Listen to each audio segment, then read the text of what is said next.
Yay! What is up, everybody? Happy Monday, family around the globe. I'm very excited for tonight's show. I'm always excited. I say that every week, and I even say that every week. I'm digging a hole of things I say every week. Welcome to Ginger Runner Live, the show where we bring on guests. You get to interact with them live here on the fly. So if you have questions during tonight's show, obviously I'm joined by Kim, and I will be in the chat room as usual. So if you have questions for our guests, ask them there. And who is our guest tonight? An incredibly talented runner. Road, trail, just decimated Pine to Palm 100 this last weekend. We're going to talk to him all about it. He's laughing. Probably, I don't know if he's in his mind, he's like decimated. I don't know. Suffered through, maybe. Decimated me. Right. But I'm excited to talk to him about it because Pine to Palm is one of those races that's been on my list for a long time. It is a classic old school 100-mile race put on by Hal Corner in Ashland, Oregon. We're going to talk to him about that. We're also going to talk to him a little bit about TransRockies because he and David Laney won the team TransRockies championship first place glory. Again, getting those words, working on my adjectives and pronouns. So Ryan Ghelfi is our guest tonight, and I'm excited to talk to him all about that and being a new father, which is going to be an interesting twist to throw into all of this. Welcome, everyone, to Ginger Runner Live, episode number 133. Let's start the show.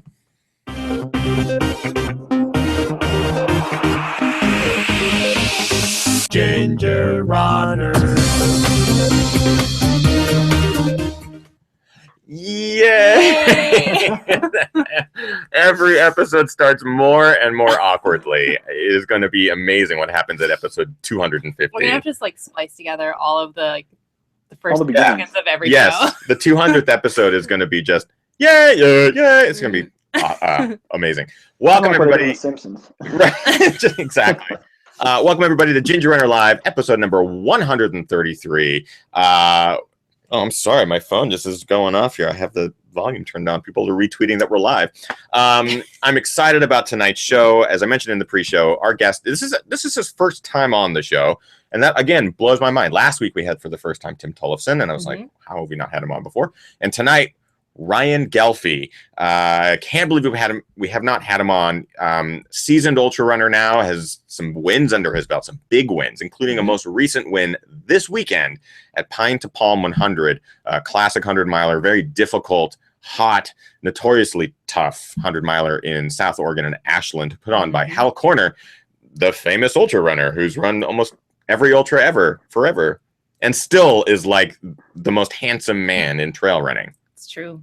Besides you. Thank you. Besides you. Thank you. No, he's just the sexiest. I didn't. People come looking for him often. I can imagine. So our guest tonight, Mr. Ryan Ghelfi. Ryan, thank you for joining us. Yay! Yeah, thanks for having me, guys. It was a good time. First, how you feeling? You're a couple days out from your big win. How are you feeling right now? I mean, yesterday I was kind of on the floor all day, pretty much. Dead. Yeah, it was hard. I'll tell you, like, finishing a good 100-miler is almost harder than dropping out of a bad one, in terms of how much it beats me up, at least. Today's a little better. I can walk, but not barely, just barely. The fact that, like, walking is, I can walk again. The fact that that's a thing is like, it's got to have been a tough weekend. It had to have been really tough. It just shows you how ridiculous the whole notion of running 100 miles is, but I really think everyone should try it. I mean, any runner really should try it someday. Yeah, I mean, I think you even posted that, that every runner at some time should do at least one, give it a shot. You still believe that now, couple hours removed? I mean, I think that, there's just something that you're going to experience going that far for that long. You just can't get it any other way. Marathon's not going to cut it. Even 50 miles is not going to give you that same, like, massive highs and lows that take you somewhere that you couldn't get otherwise, mentally and physically. Physically, it's probably bad, but mentally, I think it's pretty good for you. Yeah. Well, we have a lot to talk about tonight with Ryan. Coaching business, partnering with Ryan Ghelfi, or with David Laney to win. Ryan Ghelfi, partnering with Ryan Ghelfi. There's already been questions in the chat room about the crop top choices during we can talk about that. There's reasons for it. It's not all style. I can't wait to hear about that. I didn't realize that was a thing. But yes, they both Ryan Ghelfi and Ryan Ghelfi, David Laney at TransRockies won the whole thing. But we're wearing crop tops, I think, for the latter portions. True. if you guys have questions while you're watching live tonight, please jump into the chat room. And I am in there keeping my eye out. There's already a question from Arnold. Are you having a beer? I'm not sure who Arnold's asking this question to, but yes. I think we should talk about your beer. Before we got into anything, I just wanted to thank some of our loyal viewers, Chuck Hall and Lori Hall, who are in the chat room almost every single Monday, one, if not both of them, as well as being Patreon supporters, help keeping this channel alive. They sent along some incredible Colorado brew from Avery Brewing. This is the Kaiser, which is an Imperial Oktoberfest lager. Smells good. It smells amazing, and this is what I will be partaking in tonight. And it actually made me think that on this glass, Rain Shadow Running, 2 films from the Ginger Runner channel got accepted to the Trail Running Film Festival, which will be on tour throughout, I believe, North America at this point. But there is a big festival happening at the end of this month in Seattle, and hopefully I'll be going up, which is really exciting. So I'll be drinking out of that glass tonight. Mr. Ghelfi, are you partaking in anything of the adult variety tonight? All I have... We didn't have any beer in the house. I might have, but there wasn't any. So I've just got tea in my brand new Trails and Tarmac mug. There you go. Look at that. That's all we need from that. But yeah, it's just tea. I wish it was beer, but what can you do? And you can get those mugs right now, limited edition. There's only a couple, and they're available on the Trails and Tarmac store. Trails and Tarmac. Click the shop button. So thank you, Chuck and Lori Hall. I'm going to taste this. And it's perfect. And Ethan will be tasting it for me, you guys. I'll have to have the other bottle. Yeah, we'll each do a bottle. Okay, let's get into tonight's show. We have questions first? No. Okay. Ryan Ghelfi, let's talk about TransRockies first. I feel like since that was a couple of weeks ago, leading into that race, were you specifically training for TransRockies? It is completely different than something like Pine to Palm. It is a stage race, 6 days, about 20,000 feet of gain, 120 miles total.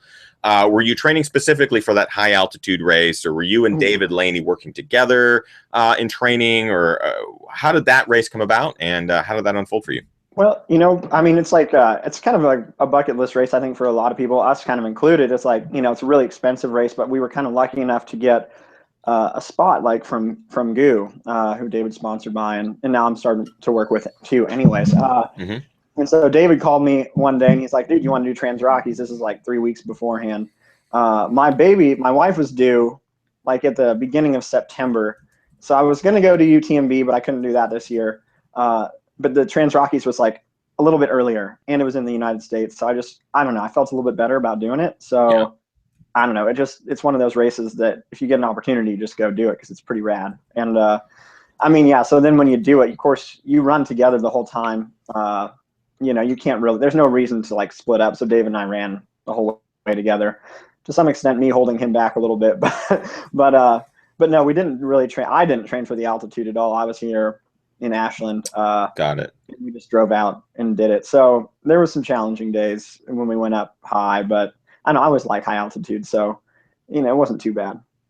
Now you and David have run together a lot for a long time. Can you talk a little bit about your history and why maybe this partnership was advantageous? Yeah, definitely. So, I mean, David and I were both freshmen in college together here in Ashland at Southern Oregon. So we ran cross country and track for 4 years. It was great. I mean, we had, a great team. We got a lot better. And so David and I were 2 of the main people that just like kept running. We had a lot of other good teammates, but a lot, they do other things, and we just kind of kept running. And I got into ultras, right away, right after college. I like ran 1 marathon, and I'm like, I'm going to trails now. And and then David was at Hanson's Brooks for a while in Michigan, but then he came back here to Ashland after that just didn't work out. And we both kind of really started to ramp up doing more trails and doing long races, 100 milers pretty quickly, and just really diving full on into the ultra running world. So yeah, we've been running together, racing together all the time. He was just in my house 20 minutes ago. He's always in and out of Ashland still. So I was gonna ask, what is he doing in Ashland? Is he living out of the van still? It's more like it's called a Pontiac vibe. I wouldn't even call it a van. It's really small, but you can still lay down in it. Yeah, it does. I'm familiar with the Pontiac vibe, and it has very few vibes. I believe it had like its big claim to fame is that it had a power outlet. I think I remember that. It does, dude. It's useful. We've used that power outlet many times. And I think you could. I believe you could plug a guitar amp into it. That was their big selling point in the commercial, was plug a guitar amp and jam out in your Pontiac Vibe. I didn't realize Lainey was rocking the Vibe. Maybe like a mustache trimmer. Totally. Yeah. That's pretty amazing. So you guys have known each other, through running and stuff like that for a number of years. Yeah. When you talked about TransRockies, did you have any hesitations, or was it like, sign me up, let's rock it together and take this whole thing? And no hesitations, as long as my wife wasn't gonna, kill me. I was just hoping the baby didn't come too early. I took a little bit of a risk, but no. Did you have an escape plan? Like, if for some reason your wife ended we up would just leave. David, we would just drive 100 miles an hour back. 12 hours, maybe 13. David drive fast, so that was the plan. I don't know, it didn't seem super likely, but no, running with David on that race, easy decision, super fun. He was really kind of using it as like a last big monster training week going into UTMB. It's like 2 weeks before. So for him, it was that. For me, it was a race. I mean, I wanted, I was making sure we'd win, so I had to not blow it. What was it like? Because a stage race is a bit different than other big races. In this case, each day, I think the longest day was like a 26 or 27 mile day. And what was that like for you? The recovery between and stuff like that? Oh, really hard. I thought it was super challenging. I mean, because every day was kind of a race. Like we ended up winning the first stage, and so you kind of get on a roll. It's kind of where the crop tops came from. Is they give you this yellow shirt that's kind of like a big, bulky, baggy like T-shirt sort of thing. And you got to wear that if you're the leader. It's kind of like the Tour de France. They don't give you sizes? It's just kind of, here's a generic. Well, it's just like we'd like to wear singlets. You don't want to wear that much when you're racing and it's hot or whatever. So we just cut them all up. So did Rivers, Poozy. His was even worse than ours. I didn't know that was a thing with the tops. I honestly, it's been a thing, for a long time. I mean, Scott Jurek rocked that stuff way back in the day. I meant like the leaders having to wear. Oh, like the colored shirts and stuff. Yeah, I didn't realize that either. Not until I saw your guys' photos. Yeah, it's kind of a cool feature of that race. I mean, it's every night they get you up on stage. They bring up all the leaders from all like the different categories and stuff. They give you a new shirt. We just wore the same shirt every day. They were kind of gross by the way. That's so awesome. Do you still have it? You keep it? No, actually, at the awards ceremony, it was like a formal awards ceremony at the very end in Beaver Creek, and so we kind of like everyone's wearing like formal outfits, but we just decided to like put our crop top holy shirts on underneath, and we like walked up, and the whole audience, we walked up with those on and then just ripped them off in front of the whole race. No, I don't anymore. That's pretty amazing. I can just imagine you guys getting up there. Yeah, we're gonna rip it. We're gonna rip the shirt, and you just like you rip yours, and Lainey's just like Pontiac vibe, something bad like that. We cut them with scissors a little bit before, so we didn't look like idiots. Smart. That is good production value right there. What do you think was the toughest part of TransRockies for you guys? For me, I think every morning waking up, my feet were just messed up. Like I have this Haglund's. Anyways, I got this thing called a Haglund's deformity. It can be a problem sometimes, and I could get through the race every day, but waking up, I felt like there's no way I could get out and run, let alone go race another 20-miler. But walk around a little bit, go eat some breakfast. Somehow, like after I could you could turn it back on. I was kind of surprised. It's super different. I highly recommend trying a stage race because I think it kind of is reminiscent of doing an ultra. Yeah. But you get to hang out with all your homies in between each day. I don't know, it's super fun. But it definitely has the characteristics of like some of the difficulties you face in ultras.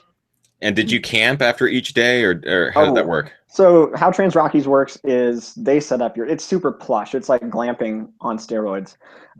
Like the race organization moves the camps from place to place because it's kind of a point-to-point race. And then they got these big giant tents. They set it all up for you. They carry your crap in this giant bag and take it.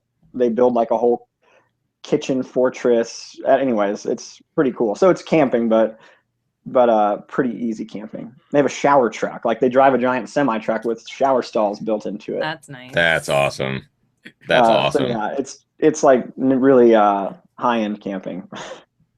So at this point, you're coming off of TransRockies with the team win. You, by the way, this is a question that may be getting asked in the chat room. I'm not sure, but you had to stay within a certain time of each other, right? You couldn't. David, you go, or Ryan, or like, I'm going to go and crush this thing. What was that rule, and how did that apply for you guys? I mean, the rule was like 2 minutes or something is what it said. I mean, but there's no point to ever like be apart, like unless you just hate that person that you're running with and you want to get away from them. I mean, so David and I just stayed together the whole time. You know, like, I mean, it doesn't matter. He'd go faster. It's like, it doesn't make any difference. So it was good. It was really helpful. Like, I think I could run better because you know, just having someone to kind of just help pull me along, you know, and I started feeling lousy, or, you know, Dave was always there to like make sure we weren't going to get caught. We almost did get caught by Martine and this guy, Johan. Anyways, it was pretty fun, but like, yeah, you just stay together the whole time. And did you guys talk the entire time, or was there lots of silence, or? Lots of silence. Yeah. I can imagine you two guys just quiet. We've run together, I don't know, 1,000,000 miles at this point. So it's pretty, we have a pretty easy time. And there's some talking, but I was running hard enough. I'd call it a race. I can't talk that much during, especially 20-mile races, you know, it's like a lot higher intensity than like 100-miler. Yeah, I could talk more, but not during these as much. Right. Well, let's start talking about Pine to Palm. I know we're starting to get some questions in about Pine to Palm. Anything yet, babe? Yeah, there's a couple questions just in regards to TransRockies. There's a question from Chris. For TransRockies, what training did you find most useful? Was it distance or time on feet, specific terrain? And then dovetailing on that, Pete also asked, did you regularly train at altitude for TransRockies? Well, I'll say this, like when I've done altitude races in the past, I have done like a whole month stint at altitude. Not for TransRockies, but a couple years prior, and that helps a ton. Okay. I'd sleep in my car at 11,000 feet every night doing the whole dirtbag runner thing. This year, no, I didn't really have the opportunity to do that, so we just went out and did it, which definitely makes it a little more difficult, but it's not undoable. I mean, it's a little bit slower because of it, but you know, I don't want to I still wanted to run the race, so I'm not going to worry about if it was perfect. But yeah, and then, you know, in terms of like the type of training for a race like TransRockies, it's really hard. It's hard to say. I think that, you know, they're short races. So when I say short, you know, anywhere from 13 to 25 miles, you know, I would say moderately high intensity type workouts with, you know, good back-to-back long runs on the weekends, you know, like a good hard workout on a Wednesday and then a Saturday, Sunday where you go do 15 on Saturday, 20 on Sunday. Good amount of climbing. You know, TransRockies has a lot of like climbing, but it also has a lot of flat terrain too. So I don't think if you were going to do TransRockies, I wouldn't neglect like doing occasional flat threshold runs or tempo runs, stuff where you go run 4 to 5 miles on the road or on a bike path or something steady, because there's plenty of that there too. I definitely want to start talking about Pine to Palm because the first thing I'm curious about is that a transition from earlier in the summer doing a stage race, a 6-day stage race with a cumulative distance of 120 miles. But now you're transitioning into a single effort of 100 miles, very tough effort in, you know, real hot conditions over really rugged mountains. How did you transition? So that brief period between those races, did you do anything as far as recovery into training? Did you just focus on recovery, or did you just focus on building? I would say, yeah, for me at least, it was a combination of the two. I would say more on the recovery side. The week after TransRockies, I think I only ran 30 miles, like, because I was beat up. I mean, I kind of had to take a few days off just to like get normalized. And then I really did one really good key training run that was about 30 miles on my birthday, right before, like kind of right in between when I started feeling good enough to train again. It was like 30 miles on the course, hot day. But yeah, not a ton. Like I could have totally overdone it in between those two races, which I think a lot of runners have a tendency to do, even myself included at times. But you know, if you're going to try to stack two big races pretty close together, there's a big component of like, you just have to be like, I trained a lot in June and July and August, and I have to rely on that training. I can't do anything special. Really, you know, maybe a little bit, but mostly it was recovery. Yeah, mostly I was like a couple good training runs, and then, you know, I was ready for it. And like TransRockies was really great training in that time frame, worked, I thought, pretty well for me to like use that, recover, train a little bit, and then be pretty ready for Pine to Palm. And are you rocking like 100+ mile weeks? Are they more focused and, you know, lower mileage, but maybe more acute to specific training purposes? Yeah, it's, you know, it's funny. It's definitely different at different times. I wouldn't consider myself like the highest mileage. Some of these guys, Dave included, a lot of these guys will run 120, 130, 140. I don't even feel like I have the time to do that anymore. I've just gotten busy with a lot of other things, but I don't. Like a baby. Like a baby.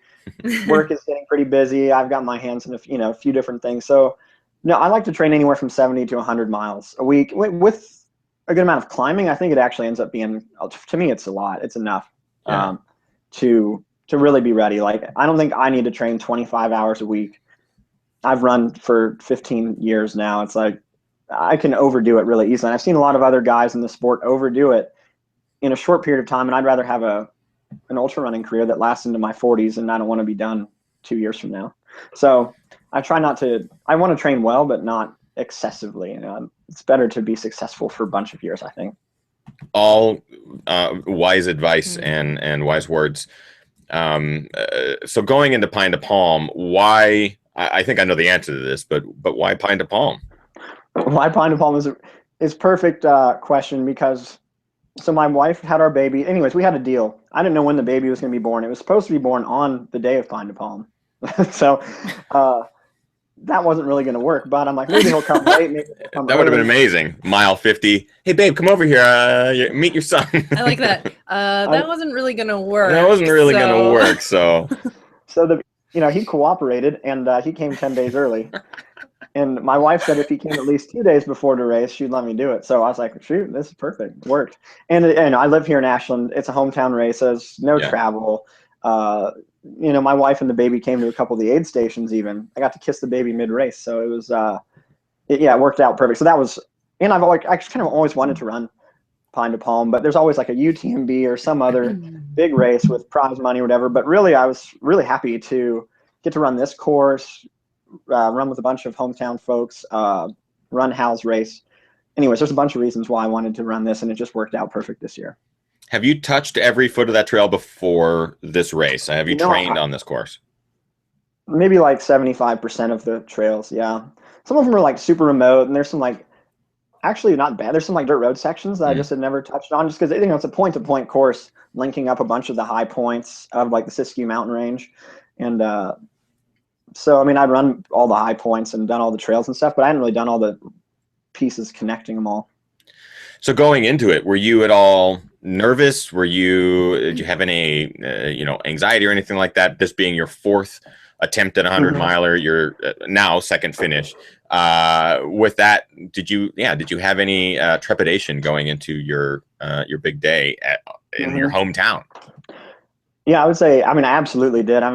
Before this, I'd had 300-mile tries and dropped out of two of them, for different reasons. But it sucks to drop out. I don't want to drop out of races. You always feel kind of like a tool dropping out. So I really wanted not to drop out. I was like, I'm going to walk if I have to. Yeah. But, there's always problems. I had problems going in, these various little foot problems, plantar fasciitis on one foot that just was nagging. And I was like, oh man, I had a ton of trepidation. I'm like, how am I going to finish this? My foot was killing me 3 days before. But it's pretty wild. Sometimes you just have to go and, let the race play out. And I certainly had, and I'm sure we'll get into some more of the race specifics. But I was nervous going in for sure.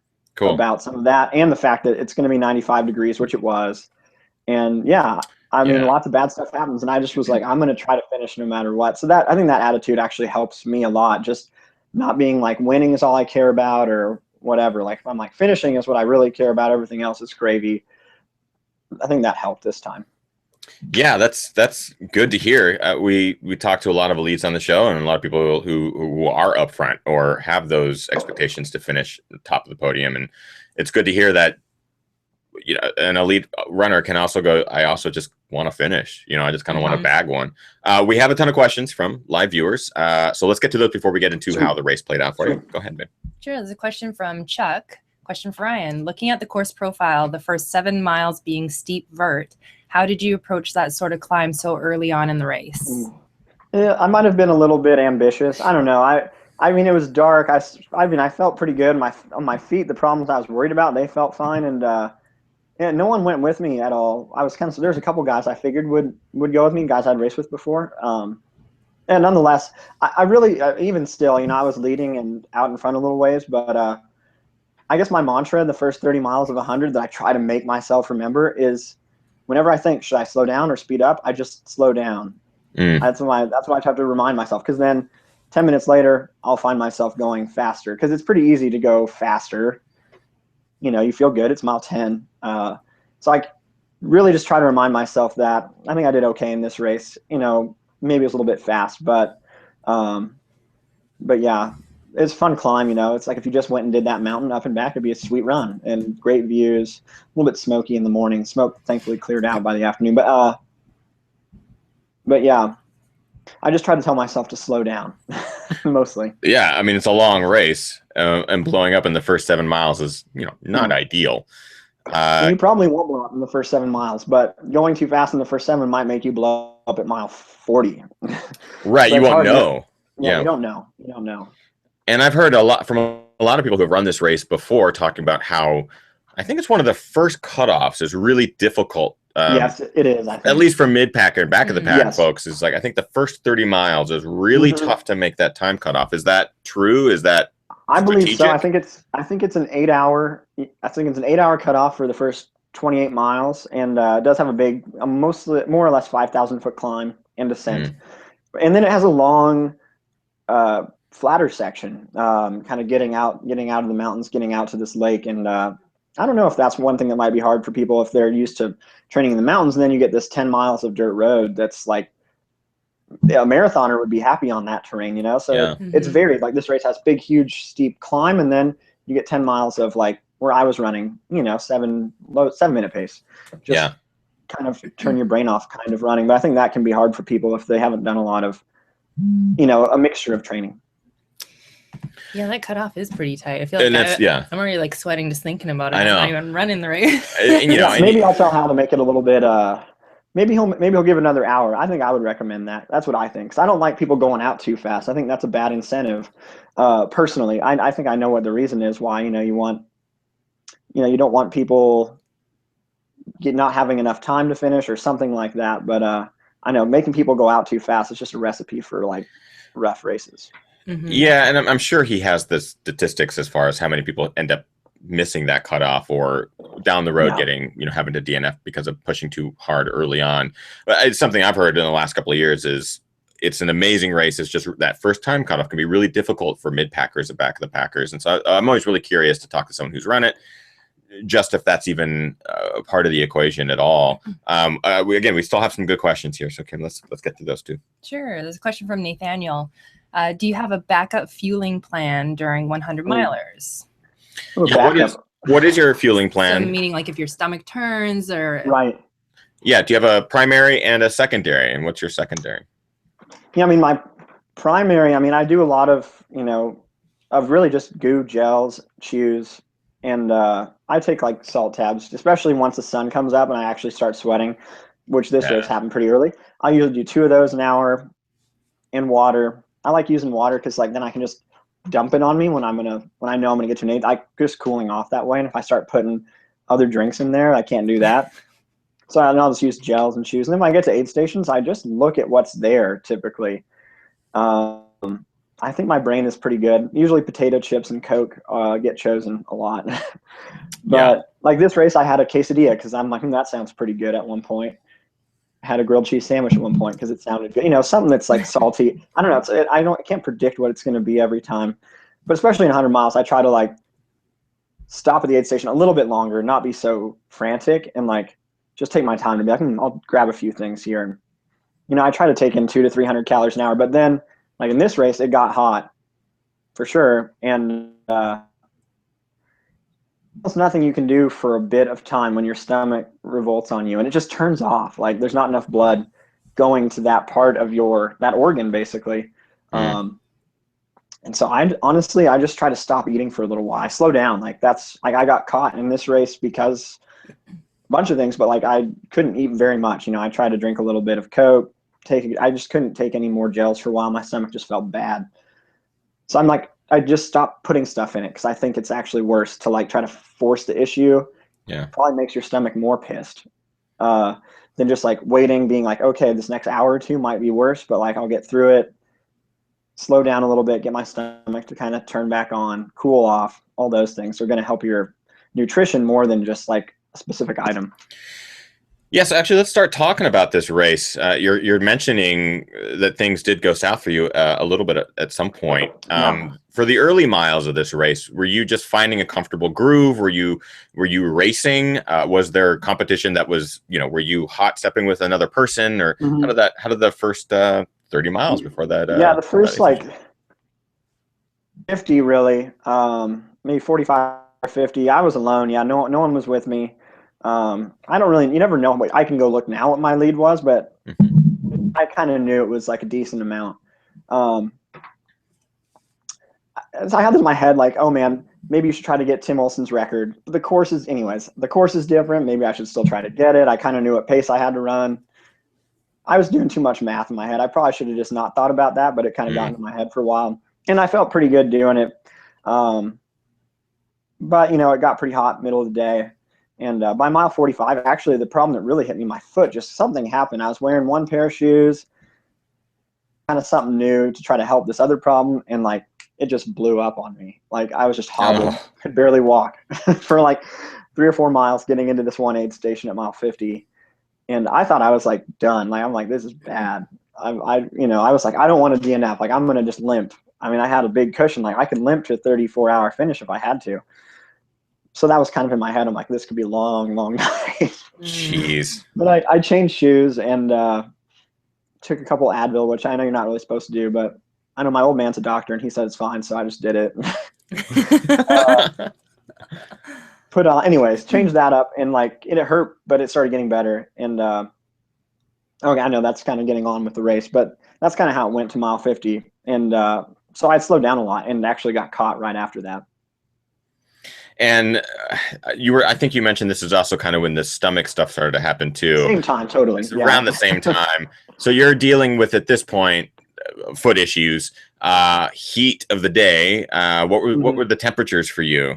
They said it was like 95. I'm sure it was between high 80s and mid 90s, depending on elevations and stuff. But it was pretty exposed part of the course too. A lot of the course is in shade, but like a lot of it between mile 30 and 60, there's a lot of open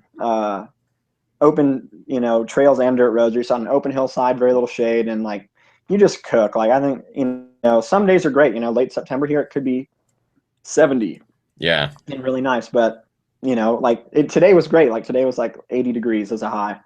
If it had been today, but yeah, we got cooked. It's crazy because I've seen pictures and video and I didn't realize how similar it is to Southern California. There are forests and you do have, real lush, dense forest foliage and stuff, but some of those high alpine areas are just, it's brush, it's hip high bushes and stuff. Everything's very exposed.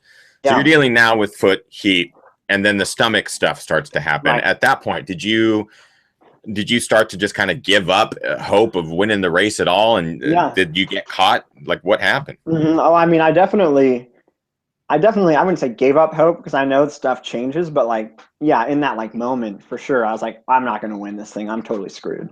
And then I did get caught by this guy named Ricardo, who I'd never met before. But anyways, I met him there at like mile 60, and he caught up to me pretty quick. And I was like, okay, like he's going to just go right by. I mean, he caught me.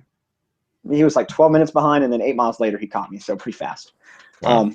But then he caught up to me. We started talking, and I'm like, yeah, you can go ahead, dude. Like, I know you're rolling. He's like, oh, we'll just work together. So we just kind of cruised. There's a big climb at this point, it's actually a 20-mile climb in total. But so we kept working up this climb together to the top of the course, and so it was nice. It was really nice to get to run with him, and like it started getting cooler. Thankfully, that it was like 6 o'clock or something like that, and we were getting up more towards 7,000 feet elevation, and then that really started helping everything. My feet started feeling better. Like it's crazy how stuff happens. You can go from like the worst pit of despair to you start feeling things coming back around little by little, and for me, like the cooler temperatures helped a lot. Yeah, I can imagine that once that heat begins to dissipate, that you might be able to get things back under control. I mean, we've heard so many stories of other people who run big races like this, front of the pack or even front of the mid pack, talking about how they blow up, whether it's a nutrition thing or something because of the heat, and then they can just never get back on track. So what do you think it was that allowed you to get back on track? Can you go back and think of anything like, oh, it was the grilled cheese, or was it a new pair of shoes that helped the feet, or Maybe was it was there kissing the baby. was it kissing your new son? You know, what was it that maybe got you back in the game? You know, I think it's always a combination of things. Obviously, I think so. My wife was gonna be at mile 80, so this is after all this, and so that was part of it. I'm like, I'm gonna get to mile 80, like one way or the other. I knew I was getting there. There's no dropping out for me. I think that helped. Nice. And then I did change shoes. My feet were better. Like, you know, there's still some problems, but like manageable kind of pain, not like impossible kind of pain. And then just like always remembering that like low points might not always end, but they usually work through them. And it's always a combination of things, but like just kind of keeping that in my mind and not like just totally going into this pit of despair and like discounting the whole race, you know. And like I saw David and my actually we're at mile 67 at the top of Betchman Peak, which is like one of the main aid stations. And David's like, "You've got this, man. Like you're gonna catch it. You're gonna beat this guy. Like you can win this race." And I was like, "Man, I think maybe he's right. Actually, I need to remember I can win still. It's like 33 miles left." Like anyway, so I think that helped a lot. And then yeah, like sun went down and I got on like really familiar trails. Like from there back to Ashland, I've run 100 times, all that stuff. So I think just really started clicking. Yeah, so that was really fun. Did you end up puking? Like, was there anything like that where you just get rid of everything and restart? No, not this. I never really do that. I haven't puked much ever while running, actually. We tend to have a lot of guests that do. And do you? Oh, yeah. Yeah, I hate puking. I do everything in my power to prevent it from happening. I'm a puker. Kim's a big puker. But we always talk to people who have had like, I had stomach issues and I was puking. You know, look at David Laney from Western States this year, puked for what, 60 miles or something. Stage Canada, same thing, puked for 45 miles. So you did not. You managed to keep it under control. Yeah. I mean, I had a slow stretch. You know, I'd say like for me, mile 45 to 60 was not good, particularly. You know, like it was slower than I wanted it to be. And yeah, I think it was just I just had to accept that. I'm like, you're not doing great now, but maybe you will. You know, things are getting. I knew it was going to get cooler. You know, like I knew it was going to happen. I just had to like kind of wait for it and like be patient. And even though it was like pretty lousy, just like accept that and you know just expect that it will get better, which it luckily did. So yeah, my stomach turned back on once it cooled off to like 65 degrees. Sun went down. Like then I could start eating again. It was kind of like pretty quick magic almost, just a temperature thing. As you're leapfrogging then with Ricardo, at any point was he beginning to feel bad, or could you see some cracks in the concrete? And at what point were you able to pass him and continue on? I mean, I didn't ever see it. Like we were kind of at that mile 67 aid station together. He never really passed me. We just stayed together. I figured he would just catch back up to me because he was like kind of walking out of the aid station. I started running. I'm like, I'll see you in a second. And I just never saw him again. So I don't know. I talked to him a little bit. I'm not sure exactly what happened, but that's just the nature of the beast. Like you might have a great 20 miles. You almost get too good, feel too good, go too hard. And maybe that happened, he's caught up to me and he's like, man, like I'm going to win this. Felt good, started really pushing to, maybe he pushed to catch me. I don't know. It's hard to stay steady. You look at guys, I look at some of these guys like a Jeff Browning or an Ian Sharman, some of these guys I look up to as runners. And you see how steady they are, and they don't really get caught up in the moment. They don't get caught up in like the frantic energy of some of these races. They're just steady. And so I think that's what I'm trying to, learn how to do better, especially for these hundreds. And I think that was Pine to Palm went well because like I was able to manage like bad stuff by not like getting overly frantic about it or freaking out about it. For sure. I know that we still have a couple questions from live viewers. If you are watching now live and you have a question for Ryan, please jump into the chat room. Kim is pulling questions, so bring them on. What do we got? Sure. You've kind of talked about some of your lows so far during the race. There's a question from Jesse. Ryan, what was the happiest point of the race? Good question. Probably at mile 80 it's called Grouse Gap aid station. My whole family was there. My wife was there. The baby was there. And I had a buddy who came and paced me the last 20 miles. I kind of just wanted him to see how rough a 100-miler was because he's more of like a road guy right now, but kind of moving towards trees, fast guy. So I'm like, dude, come check this out. And so then we got to like run together, and it was fun. Home trails, like the last 20 miles were like hard, and like I had some painful moments, but it was just really fun running with my buddy, seeing everybody at that aid station, and kind of knowing that I was gonna win unless I just like totally made some dumb mistakes. Like I knew I was gonna be able to win the hometown 100. And it just, yeah, it felt really good. Did having a son a week before the race, did that help at all in your desire to, you know, to do this for him or have that memory? Oh yeah, it definitely did. You know, I mean, it's not like ultra running is this career, like, oh, I want all this money, now I can support the kid. But at some level, like, I've kind of made this my life in various ways. And yeah, so it's like I want to like do well for him, you know, for now and in the future and all that. And just like I want to be the guy that finishes stuff, you know, and I guess that was part of it. Even if I didn't win, you know, let's say I had gotten third, you know, or whatever, however far back, like as long as I'd finished, I would have been happy. That would have been something I would have told my kid, like, yeah, like that's what I'm, you know, that's what I want you to do, kind of thing. Yeah. So, yeah, I could have gotten whatever place, and if I would have finished, it would have been good. So I thought of him when I was thinking about dropping out, and it didn't cross my mind much after I thought about the kid. Well, in that gap between when he and Ricardo were running together, him having a low point and then pushing on to the finish, so essentially the last 50K, Ryan managed to put an hour and a half on second place, that's what's mind-boggling to me, is not just that you're able to pull out of, you know, a deep low, but that you were able to put such a huge gap on second place. And it's incredible. With a final time of 18 hours and 28 minutes, Ryan Ghelfi with the win at Pine to Palm. Yay! Congratulations, man. How did it feel to come across that finish line in first place? And the hometown crowd, I'm assuming, was thousands of people deep and just totally rip-roaring?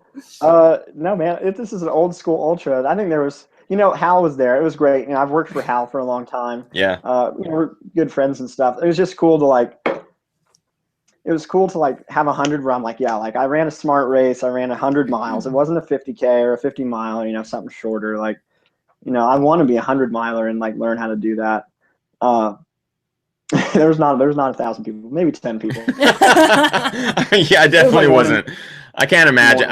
Are there 1,000 in Ashland? Are there even that many there's people? like 20,000 people. It's a little town, but shoot, what else was I going to say? I've already forgotten. You got a huge prize purse coming across that finish line. Got your buckle. Yeah, that's pretty cool though. Look, I don't know if you guys can see it. There's the award. Oh, that's awesome. Custom made? Yeah. Yeah, they're cool. That's cool. That is really cool.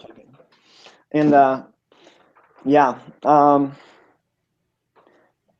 it felt good to learn stuff and to like go out and like have the trials, have the bad, you know, have the good stuff and the bad stuff, and like put it together, and then like be able to run hard and like convince myself I was gonna finish and not give up and all that. That's really, I think, not giving up is like the whole point. That's why I think everyone should try 100 mile, because the marathon, you're gonna finish.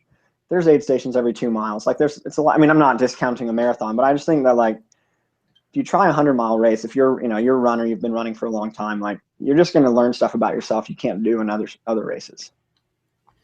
Yeah. I can testify to that. In this case, it's an incredible finish, man. It really is.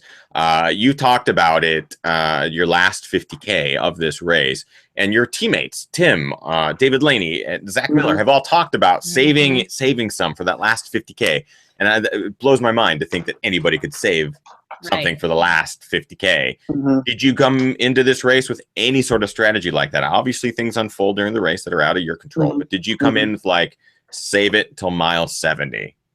Typically, yeah. I mean, that's what I try to do. I mean, usually I make mistakes early that make that problem, or make that become a problem to actually be able to do it. But yeah, I mean, I think that like if you look at distance running in general, like the more even paced you can run a race, like the better the finishing time generally is. So like I try to run the beginning of the race so that I am able to actually kind of have that like extra gear. And like there's like, I mean, I've read a lot about this stuff too. Like there's a mental component, like the closer you get to finishing, the more your brain will actually allow you to tap into, because it doesn't think you're going to kill yourself anymore. So like the more experiences you accumulate, so that your brain will start to kind of let you have the reins a little bit more. It's like, oh, it knows how far I have to go, like my subconscious. Anyways, this is kind of theory I work on. And it's a horse to the barn kind of thing. You know, the closer you get, the easier it is to kind of like, oh, you're not going to die. Like you can make it. I think that's why the last 50K can, or 50, might not be, maybe it's 10 miles, maybe it's 5, whatever, you know, like the closer you get. I think the more experienced a runner you are, like the farther out you can kind of quote unquote go from. Yeah. Because I'm usually just in survival mode at the end of any right. ultra. I just got to Just survive. there. Oh, like 3 miles, I'm gonna die in that 3 miles. But no, I totally agree with you. I think that mindset's really important. Is, you know, the more experience you get, the more you have to thrive off of. You know, we've had people on the show who have done hundreds of ultras. You know, Jeff Browning way has more talked than about me. it. AJW, more than anyone that we know, and more than many in the sport. And they always say the same thing. You know, it's just, you get to this point where you expect the pain, you expect the suffering, and your body just kind of begins to adapt, but you don't lose the confidence of finishing. It's just, you're going to get it done, but you know, every day is a little bit of a roll of the dice, I guess, and you kind of get used to that side of things. Regardless, incredible performance, dude. Really, really stoked for you. What's next? Like, we love it. Yeah. What is next? Any races in the foreseeable future, or is it relax?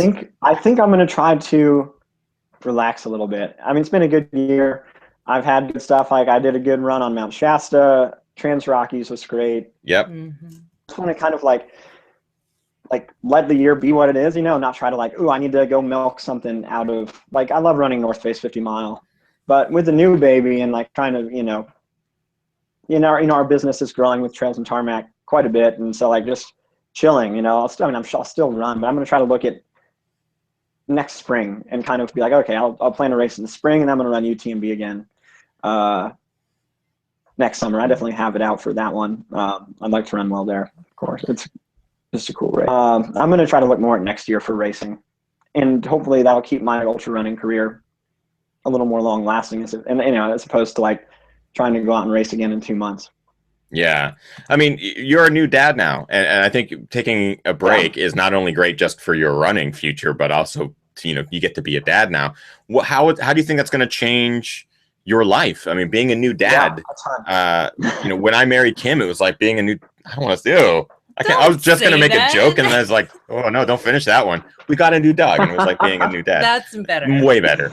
So how do you think that's changed your life, or how it's going to change your life? Oh, I mean, I think it'll just, you know, I mean, before I could just like drive around, go wherever I wanted to go, camp wherever I wanted to, changing a lot for me. And I think there might be a few less just random adventures and things like that. But, you know, Ashland's great. I don't have to drive anywhere to train on trails and stuff. I can run from my door up into, you know, whatever trails you kind of want right away. So waking up early, which I like doing anyways, you know, just planning your day a little bit more, like in terms of being able to train and work and have family time. I mean, there's lots of people that do it. So I'm going to try to, like, you know, glean a little bit from some of these guys a little bit older than me and wiser. And I see them do it. I see Jeff Browning's got a bunch of kids, and he's out killing it, getting 3rd at States and 4th at Hard Rock. And so guys like that, I'm like, well, they're doing it, I'm going to do it too. You know, just, it'll just be a little bit more planned out, I think. I totally spaced on this, but the Shasta FKT, Ryan also got that earlier this summer, which is, I mean, our dog is sneezing, which is just a gnarly FKT. And also recently you went up to Mount Rainier to attempt the Wonderland FKT. Is that something that's still on your list? You got a taste of the trail. For sure. I imagine that it's on the short list. Yeah. I love that. I mean, I don't know if it'll happen next year.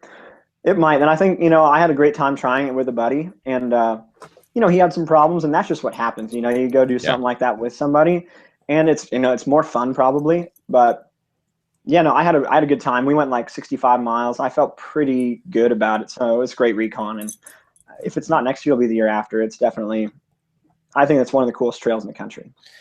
And you guys obviously. Yeah, but we even, you know, we barely got to see a micro portion of it. I mean, did you see that big ass bridge? You wouldn't have seen it, but there's the most amazing suspension bridge I've ever seen in my life. Wasn't over White River, right? Because the bridge at White River was washed out at that time. No, this is on. You have to hike to it or run to it. It's like maybe like 12 miles from Longmire or something. Yeah, before Mowich. Yeah, dude, unreal. It's like maybe it looks like it's 1,000 feet above the river, and it's just this shaky little suspension bridge with pieces missing.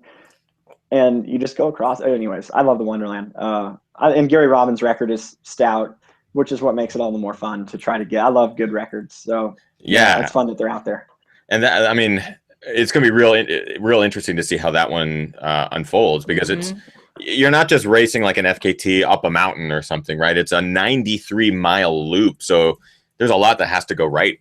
Oh yeah. To get that right. He had the perfect day, everything needs to go the right. weather needs to be good. Yeah. So that'll be really interesting. Please let us know if you end up going back, because the whole time we only got like one post. I think it was your wife that was like, "Hey, we're gonna try to do this today." And both Kim and I are like, how do we follow? I was with no Wi-Fi. I was up in Canada. I was just like, how do we follow? So let us know. We can come follow you or come watch. Maybe we'll have a spot tracker or something. I know it's hard with internet. There's no reception for us, at least on our phones. We're like, very little. It was spotty at best. You'd have to drive out of the park to even get signal. We do have a couple of viewer questions that we should get to before we move. I've got 15 minutes. So 15 minutes is fine. Okay, cool. Ryan has a coaching call here in a little bit. Let's talk a little bit about Trails and Tarmac, Ryan. Like, what was the inspiration for you and Lainey to create this? What is the whole deal? Give us a little rundown. Yeah, I mean, I don't know. I mean, Dave and I both had different coaches throughout our careers kind of along the way. And I've, mostly, in track and cross country through high school, college, after college, we both had different coaches and stuff. And we learned a lot from both of them, and we realized that we kind of have, like, I wouldn't say it's totally unique. There's certain people that have this, but like they trained in traditional running distances, things like running the mile or running a 5K on the track or running road races, running marathons, all those different things that have like pretty big body of like knowledge around them and science and different like how do you train for those things? We know a lot about that. But, so now we jump right into ultras. And so, us being students of the sport, we've been learning a lot. And so we just thought kind of like bringing those two worlds together more, I think, is beneficial for really both. And not just that trail and ultra has all this to learn from road, but I think people in road and track actually have a lot to learn from what ultra and trail has to offer in terms of different parts, like what types of hill training can you do and what durations, and how did downhill training play into, even a road race, perhaps someone running the Boston Marathon, things like that. So anyway, so we bring, ourselves together, and we have a few other coaches that work for us now.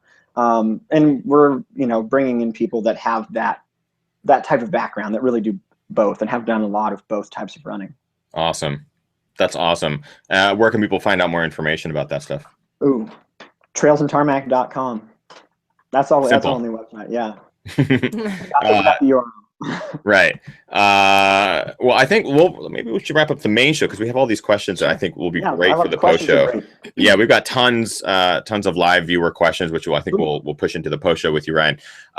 Before we go, we have two things. One, we're going to do the quickie question quiz, which is just a list of, since this is your first time really on the show, it's a list of the same questions we asked all new guests. It's very simple. But before we even get to that, where can people find you on social media so they can give you some love, ask you more questions if they maybe didn't get anything asked tonight? I mean, I'm trying to think. It's all at Ryan Ghelfi. There's not very. I don't know if there's any other me's. I haven't seen one that's Ryan Ghelfi. So like Instagram, I do Instagram. I like a lot. I guess I use Twitter not as much, and then Facebook I use quite a bit. Do it. Follow at Ryan Ghelfi. Show him some love and thank him for being on the show. I love answering questions too. I mean, I'm a busy guy, but I'm never that busy, at least not yet. So I love answering questions, even random ones. Never too busy for questions. Good. Not yet. Speaking of which, I have a list of rapid fire questions. I'm just going to throw at you, Ryan. It's very easy. You just come up with the first answer that comes to your mind. We'll just whip through it. Let me know when you're ready, and I'll get into it. All right, let's do it. What was your very first race? Mount Shasta 2 mile when I was 10. Oh, you actually have a history on that mountain. That's pretty cool. Well, it's in town, but yeah. Yeah. But now you have the FKT. You own that mountain. Yeah. Well, somewhat. What is your favorite running movie? Oh, geez. Unbreakable. Trails or road? Trails. Favorite place to run currently? Trinity Alps. Bucket list race? John Muir Trail FKT. That's stout. That would be amazing. Yeah. Guilty pleasure TV show? Family Guy. Nice.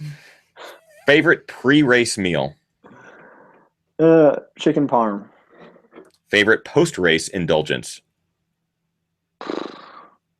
Mozzarella sticks, whole bag. Mm. And people are going to want to know this as far as gear, but what are your current running kicks? And side note, what were your current running kicks for Pint to Palm? Okay. I mean, I wear the Wild Horse 3 a lot. Nike Wild Horse 3 is the shoe. Mm-hmm. I'm sponsored by Nike, so that's the side note. I wear a lot of their road shoes too. Like if I can get away with it, I'll wear like a Lunar Tempo for stuff, which I wore for the first half of Pine to Palm because it kind of helped my heel. And then it didn't help this other thing. So then I switched into Wild Horses, which worked great for the second half. Got it. But yeah, I think Wild Horse is a great shoe. Best one Nike's made so far. And that is it. That's the quickie question quiz. You didn't. passed. I almost said you failed. You passed. You failed. Flying. You failed. You failed your own answers there, man. Can't believe it. Can't believe you failed the unfailable quiz. Well, Ryan Ghelfi, huge congratulations on TransRockies, on Pine to Palm, on the Shasta FKT. You've had quite the year, and having the new baby. and the new baby. You didn't have the baby. Your wife had the baby, but she had. I saw it. It was crazy. but a huge congratulations to you on becoming a brand new father. That is Thanks, guys. Pretty amazing 2016 for you, dude. Yep. And a new mug. And a new mug. And a new mug. Win all the way around. Yeah. We're going to move into the post show with Ryan. We only have him for a couple more minutes before he has to go to his coaching call. So if you have additional questions that maybe didn't get asked during the live show, jump into the chat room and Kim will pull those aside here as we move into the post show. Once again, we are here every Monday, 6 p.m. Pacific Standard Time. We have new guests coming every single week, which is really exciting. Subscribe to the YouTube channel, youtube.com/thegingerrunner. More stuff happening every single week. Live shows on Monday, plus videos on Friday. 2 reviews just dropped last Friday, and we've got some cool surprises coming up in the weeks ahead. I think that's pretty much it. That's it. Get out there, guys. Train hard, race harder, and party the hardest. I know I am. We'll see you guys in the post show, or we'll see you soon.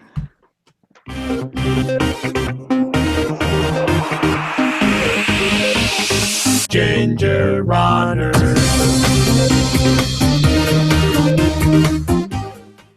Yay! All right, we're back in the post show. Ryan, I know that you got to go, so we'll try to get through these questions as quickly as possible.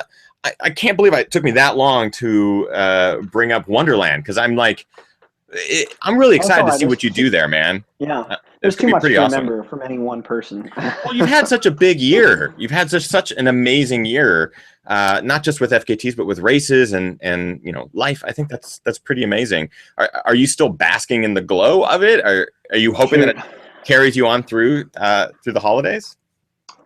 I don't know. I think with any of this stuff, there's not that much basking. I mean, maybe for a second, like the Shasta FKT, honestly, like that one that was like a 5-year project for me. And like I've worked on that mountain as a guide and lived below it. I've lived real close to it my whole life. So anyways, that was something I was really happy about, among other things. But yeah, it's usually on to the next thing pretty quick in terms of like, yeah, I don't know, like looking forward a lot. So then there's always new things. There's Wonderland. There's there's always a litany of races and FKTs and just great adventures. And now with the baby, I'm sure, they'll be a little more pointed. I'll have to pick my battles a little bit more. Yeah. Which I think maybe actually better. You just have to pick the ones that you can wear a baby Bjorn in. So if you need a hydration pack, you can wear a baby Bjorn on the front. And is that not how that works? No, I think that's how it works. I think that's how it works. Yeah. I want to do a whole race with the baby, actually. I'm going to carry it in one of those backpacks, maybe hike. I think it'd be pretty awesome. Yeah. I'd love to see that. Hike an ultra. A lot of people do a stroller thing, but I never seen too many people hike a whole, maybe like a trail 20K, whatever. Maybe we'll see how far we can go. I feel like the baby's head after 100 miles. You'd have to hike with him, I think. You'd have to. Let's get through some of these questions because there's a good I got another 5 or 10 minutes. I just made a text, so if there's more questions, we can do it. Cool. We'll get through all these questions and we'll let you go. Question from Jeff. Do you work on a power walk for racing? This is a great question. Oh yeah, absolutely. A power hiking, power walking. Great question. I think one that's missed by a lot of people, and I mean, I'm not going to try to say how elite I am or whatever, but a lot of people look at elites in general and think they just run the whole time. I walk a ton, and I intentionally walk a ton, and it's absolutely a huge part of I'm not even just ultra, but any race where there's steep climbs. I can get into the numbers and the nitty gritty of it, but for every person in every race distance, there's a certain grade that you should just hike on purpose. Like before you're forced to hike by your heart rate going to 190 or just being completely gassed, like it's the way to sustainably get through any trail race. So at Pine to Palm, for instance, I probably hiked at least half of the uphills. You know, anything that was steep, I just hiked right away, you know, from the beginning. And I could ride rumps on some of the uphills as well, but like it really is dependent on how steep it is. So I do it in training all the time. On something like Mount Shasta, which I, you know, did the fastest ever, I think I ran maybe 10 steps of the whole thing. It's all hiking. And so I think that's the cool thing about our sport. It's super terrain dependent on like what is the best way to do it. I learned that from like Ricky Gates a long time ago. We did Shasta together and we raced, and he set the FKT. He broke an old record, and he just I was trying to run. I was younger and dumb, and he just power hiked right away from me. And I'm like, holy cow, like, I don't know. I didn't know I'd never seen that before because I was a runner, but yeah, totally. I hike all the time. I'm still blown away in every ultra that I run. How much power hiking can make a difference. Like good power hiking is faster than running up a hill. Absolutely. Like I'll be power hiking up a hill going, I'm maxing out my heart rate, or I feel like I'm just working really hard. And then someone will power hike right on past me, just booking it up, not running at all. I mean, you see this happen. Power hiking is a trainable thing. Oh, yeah. It's absolutely a wild card up the sleeve if you can be a good power hiker. And it takes practice, but it also just takes like just knowing when you should do it, you know, and don't think that it's like a bad thing. It's actually a good, you know, I think that's one thing to always remember, no matter what level you're at. Like hiking's not bad. Hiking is your friend, and it's like how you're going to have the best finish. Tony says, it actually makes me feel better to hear that people like Ethan get passed uphill. Oh, wait, no. You can get passed on a power hike. I get passed a lot. I'll be honest. I think I get passed by 50%. And I get passed by about 98%. No. Just take my ultra sign-up score and reverse it, and that's the percentage of people that pass us. More questions. Bring them on. Question from Kimosabi75. Do you have a coach? Do I? Actually, you know, I would say, I mean, I don't have a coach right now. You know, between David and I and a couple of the other guys that work with us, you know, we all kind of have access to what the other guys are doing. And so I don't coach David. He doesn't coach me, but we definitely like talk quite a bit about like, well, what do you think about like this? More like on a bigger picture thing. Like, should I do this race, dude? Like, what do you think? Like, what do you think about like what I've been doing? Should we be like more road based? Anyway, so we talk a lot about our training, but no, I don't have anybody who's like in charge of me at the moment. I could see doing it again. It's a big commitment to like find someone and say, here's the reins, you know, take over. And I have done that in the past, and I thought it worked well. And then there were some other things I didn't like about just how it was working for me at the time when I chose a coach and stuff. So yeah, I think you just have to be ready for like that structure and like having someone else pick it for you. And for me, it's like life's a little bit fluid right now, and like it's easier for me to pick what I'm going to do on any given week, just because I know what's coming up a lot better. But I could see having a coach again in the future. Cool. Bring on. Yep. Question from Ben. Ryan, what was your taper like before the big race? How long and what sort of intensity? Yeah, especially after TransRockies. I know that you had to recover, probably build, and then taper. What's your taper like for these things? Yeah, I mean, I generally don't like, I mean, just in general for tapering for these races, I don't really like buy into this like 3-week massive just like drop off of like your mileage and intensity. Like I kind of like it to be a little more gradual. So like, let's say my peak mileage is 100, and then 3 weeks out, I might drop it a little bit more to like 85 or 90, and the workouts might be a little bit shorter. 2 weeks out, maybe down to like 80. And then the week before, I do quite a bit less. So the last week is really the more significant taper. Like before Pine to Palm, I only ran a couple times that week, partially because I was dealing with some foot problems. I'm like trying to get to, normally I'd say the week of a big ultra, I'm gonna run, you know, most of the days, 3 or 4 of the days leading up to it, one short little baby easy workout, and 20 to 30 miles total tops. Got it. Week before. Got it. That's actually good advice there too. Bring on. Question from Kim in the chat room. How do you keep from overheating during races like this? Oh, great So you're question. dealing with hot temperatures. You've dealt with them before in the past. How do you deal with it? Yeah, I mean, I think every opportunity you have to get as cold as possible, you just have to take it. It doesn't last forever, but like, you know, most of these aid stations will have great like buckets full of ice water and giant sponges, and like taking the time to just like literally get into that thing and just like douse yourself for like a whole minute, and like try not to get your feet wet because that'll screw you way worse than the overheating potentially. So as long as you can avoid getting your feet wet, like trying to get as cool as you can. And even at streams, like I'll, you know, every time there's a stream crossing and I'm having a hard time, like that's like the best way. And like, I think, I don't know, I should probably try it more, but like wearing more like clothing that doesn't really let the water evaporate, maybe even if it's cotton, I don't know. I mean, you see a lot of European guys do it. Yeah. Look at like Ian Sharman at Western States. I mean, I've seen a lot of guys look like they're kind of decked out in white gear, you know, like desert gear, and I'm sure there's something to it. I'm obviously not the expert because I'm out there in like short shorts and a singlet, but like this time I wore one of those like white buffs that you could like put ice in, and I wore it like the whole day, and like it helps. So I think finding ways to keep ice in your clothing and keeping like your skin wetter is going to help. Nice. That's you hope that a race has ice, has the ability to stuff those scarves and stuff with ice, because I know that definitely helps in between aid stations when you're out there in those exposed sections. Yeah. I think one more question here. Sure. Question from Kimasabi75. Ryan, what's part of your recovery routine? So what's your recovery look like?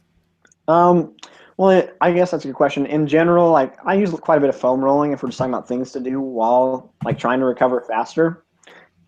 Foam rolling and ice baths. I mean, maybe people say, oh, ice baths don't do anything. Some people say they do. I think they do. I don't know. I don't have like this great paper to show you. Here it works. I think it helps.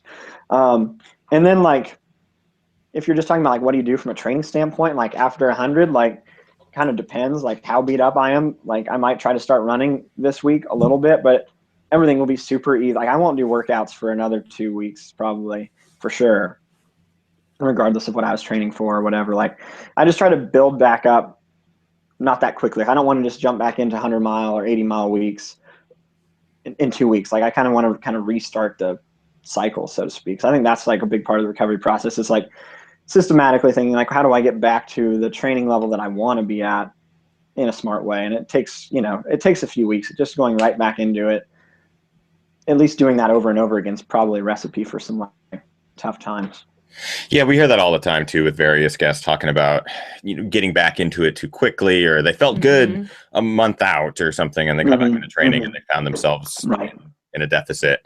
So that's good advice. And like I said, you have a new family member and so many amazing distractions that you can relax and not have to worry about doing anything other than just living for a little bit, man, and relaxing.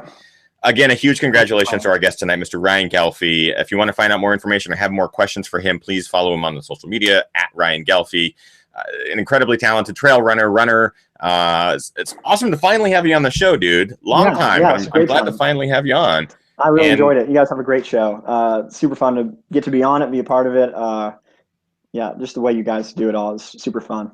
Thanks, man. And next time we're in Ashland, we're reaching out. We want a tour. We'll take you on a run, take you out to some of the nicer establishments of Ashland. Yeah, it's super fun town. You'll come and you probably won't want to leave. I think a lot of people feel that way. So yeah, definitely come stay a night. We've only been through like road trip style where we got to stay in Ashland one night and then get up early next day and bounce out. So it'd be nice to actually see the town. Get a full day. Get a full day for sure. And thank you all for watching live tonight. We really appreciate it. Again, we're here every single Monday at 6 p.m. Pacific Standard Time. Mr. Gus was snoring up a storm a little while ago, and everyone's like, oh, that's right. He was actually on camera. People were freaking out when they saw him. So thanks for tuning in every Monday, and make sure you subscribe to the channel, youtube.com/gingerrunner. That's it for tonight. That's it for tonight. Again, thank you, Ryan. Congratulations, man. And congratulations on being a dad. That's pretty cool stuff. We'll see you guys next week. That's it. Good night. Bye.